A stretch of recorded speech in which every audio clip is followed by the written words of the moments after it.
Ladies and gentlemen, welcome back to another Bible video. I'm Ian Kane, your host, and today we're back with another gospel review. I'm feeling really sluggish today. I really didn't want to get up and go out here and do podcasts. I've been feeling this for the last 2 days, but I persevered. And always, there's been something that I found in these gospels that stuck with me throughout the rest of the day, and throughout the rest of my future days. So with that, we're back with another video, gospel reflection, like we always do. And the weather's a little nicer. It's a little windier, but it's kind of warm. But I had to throw on a sweatshirt, of course, because I'm out going out here with a shorts and t-shirt, or it would have been freezing, and this podcast would have never been made. With that being said, we are still in John 15. We've been progressing through John 14 and 15 since Sunday, and we are still going. We are still going strong. So right now we are on, we're going to be reading from John 15:9 through 11. So let's get right into it. As the Father loves me, so I also love you. Remain in my love. If you keep my commandments, you will remain in my love, just as I have kept my Father's commandments and remain in his love. I have told you this so that my joy may be in you, and your joy may be complete. There's the gospel. 3 verses. That could be one of the shortest, if not the shortest gospel ever. 3 verses, but these 3 verses are very powerful verses. And we've learned that throughout the, look at the wind. We've learned that throughout the last few days, that these short verses, these short passages still show us something magical about God's love and about his word, that even in small doses, his word and his love is unimaginably needed and unimaginably important. Like we can't even realize how important it is and how beautifully written it is until we read the Gospels, until we read the passage. So today we're going to break it down again, and we start off in verse 9.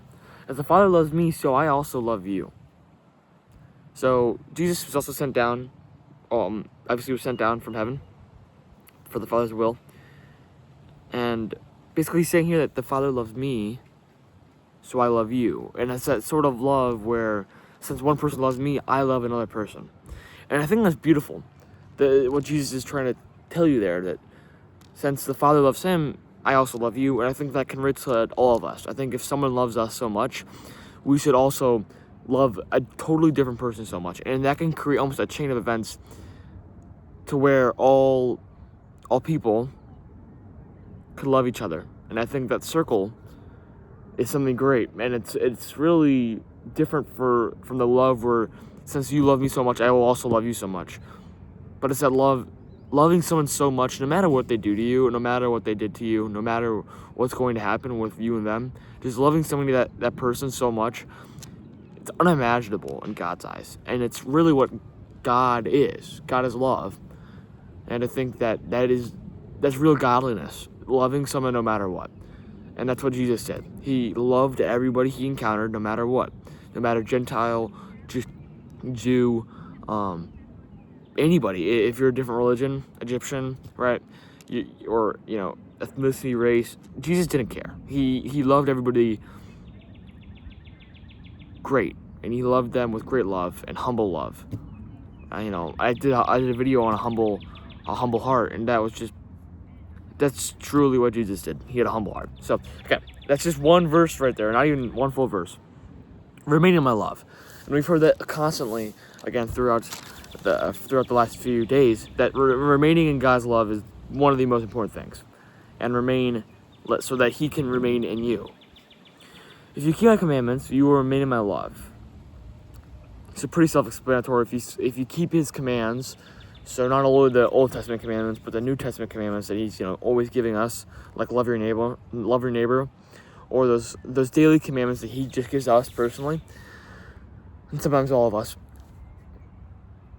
you will remain in his love deeper. Again, not that Jesus won't love you anyways, but you will have a deeper intimacy with Jesus or with God in general, with him, if you just follow him and that you trust in his will and you don't try to alter it. One of the things that I like to do is just say, this is what Jesus said in the Garden of Gethsemane. If this is possible, can this cup pass from me? But only according to your will, let it be done. Right? According to your will. Whatever's in your will, let it be done. And that's true humility. Letting whatever God wants to happen, no matter what. Just as I have kept my Father's commandments and remain in his love. So, just as Jesus has kept his Father's commandments, so, his will, he followed it, he obeyed him. And that's obedience right there. Obedience is a very strong virtue, and it's very hard being obedient. And you look at the priests in our diocese and the holy people, they have to be obedient, right? And that's Father's commands. We got to follow the Father's commands. And then here's the final verse. I told you this, that so that my joy may be in you and your joy may be complete. My joy may be in you. And again, it's the ultimate love. Jesus told us this so that we may have joy, so that we may be happy over it, so that we may be grateful for what he has done for us, and what he, in the apostles' eyes, in the disciples' eyes, what he is going to do for us. And even in our eyes, what he's going to do for us. And your joy may be complete. Jesus is all you need. We read that yesterday. We read that, where was it? That you cannot do anything without me, right? Because without me you can do nothing. That was from yesterday's gospel. That he is all you need in any scenario. His joy, his love, his peace, his patience, his gentleness, his humility is all you really need. And that's something I struggle with. My issue with that is that I feel like we are in a world where the worldly things come first. And that's understandable. It's a human defect, and it's how we are made. And it's how sin changed us. But when you really truly realize that God is all you need, I think that your perspective on life completely changes, and you don't care as much as whether people judge you or what's going to happen in the future. You give it up to God, and you almost use that as an offering for whatever's going to happen. And that is it. That is the gospel. A very short gospel reflection, a very short gospel. But we realize today that even the small things that Jesus says, and even the small things that he tells us in our private conversations with him, are sometimes the most powerful, sometimes the most influential, and sometimes the thing that ultimately leads us closer to him. And that's what I would like to end off. That sometimes the small things, big things, come in small packages. And that is very true, especially with this gospel reflection. With that, ladies and gentlemen, I thank you again for letting me do this on this channel. And, I've had a blast doing these, even though some days are better than others. I've really had fun getting to talk about the Gospels with you. And, until next time, I will see you guys in the next video. Until then, stay prayed up. God bless.